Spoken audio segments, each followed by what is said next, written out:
يقول يا رسول الله من أشد الناس بلاء؟ فيقول الأنبياء. شوف، أحب خلق الله لله جل في عليائه هم الأنبياء. من أشد الناس بلاء؟ قال الأنبياء، ثم الصالحون، ثم الأمثل فالأمثل، ثم قال يبتلى الرجل على حسب دينه، فإن كان في دينه صلابة زيد في بلائه، وإن كان في دينه رقة خفف عنه. ولا يزال الابتلاء بالعبد حتى يمشي على الأرض ليس عليه خطأ. لأجل ذلك العلماء يقولون الابتلاء يكون على نوعين: عندنا ابتلاء عام وعندنا ابتلاء خاص. الابتلاء العام مثلا ما تبتلى به أمة الإسلام من عموم البلايا: فقر، ظلم، فتن، شبهات، شهوات، كل هذا بلاء عام.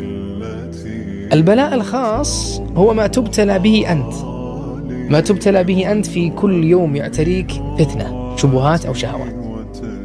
والفتن على طاري يعني الفتن، الشبهات أعظم من الشهوات، لأن الشبهة هو باب أكبر إذا كسر جاءت من وراءه عشرات الشهوات تدخل في هذا الباب.